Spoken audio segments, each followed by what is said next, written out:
खूप लोकांना फेमस व्हायचंय. बघितलं ना फेमस झाल्यावर काय होतं. सूर्य उगवताना आणि सूर्य मावळताना सगळ्यांना आवडतो. जेव्हा तो टॉपला असतो ना तेव्हा तो नाही आवडतो.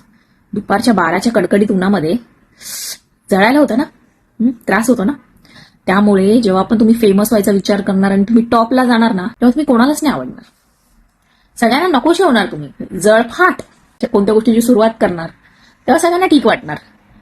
जेव्हा तुम्ही डल होणार, लॉस होणार तेव्हा तुम्ही सगळ्यांना आवडणार.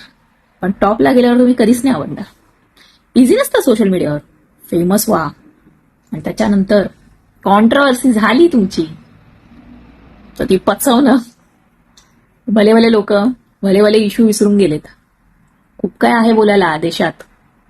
रोजच्या घरामध्ये किती काही होत आहे, किती प्रॉब्लेम आहेत, किती केसेस सॉल्व्ह नाही झाल्यात. मला माहिती आहे की नाही मला माहित नाही, पण प्रत्येक न्यूज चॅनल आहे ना हे प्रत्येक पार्टीचं असतं. म्हणजे न्यूजवरती काय दाखवायचं, कोणत्या गोष्टीचा इश्यू करायचा, कोणती गोष्ट हायलाईट करायची, हे सगळं ठरलेलं असतं पॅनलवरती. आणि आता जर हे असे काही टॉपिक्स हायलाईटवर जात आहेत आणि अशा काही गोष्टींसाठी सभाच्या सभा बसतायत तर काहीतरी खूप मोठं होत आहे कुठेतरी. तिथे लोकांचं लक्ष नाही गेलं पाहिजे आणि लोक इथे अडकली पाहिजेत. अशा गोष्टी आता होणार आहेत किंवा होत आहेत आणि तिथे लोकांचं लक्ष नाही गेलं पाहिजे म्हणून ह्या गोष्टीला खूप जास्तच लक्ष दिलं जात आहे. So be ready. काहीतरी आता होणार आहे मोठं जे झाकलं जात आहे आणि नको त्या गोष्टी दाखवल्या जात आहेत न्यूज चॅनलवर. त्याच लोकांना फेमस व्हायचंय सोशल मीडियावर. फेमस झाल्यावर तेवढी ताकद पण लागते, केवढी लोकसंख्या आपली. न्यूजमध्ये तर किती गोष्टी दाखवत पण नाहीत.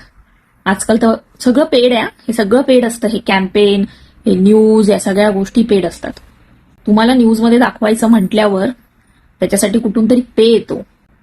त्यामुळे काही सोपं नाहीये. विचार करून सगळ्या गोष्टी सोशल मीडियावरती करा. आणि खायचे दात आणि दाखवायचे दात सेम ठेवा, वेगळे वेगळे ठेवू नका. आणि लोकांना ते पचत नाही. That's the reality. खरंच.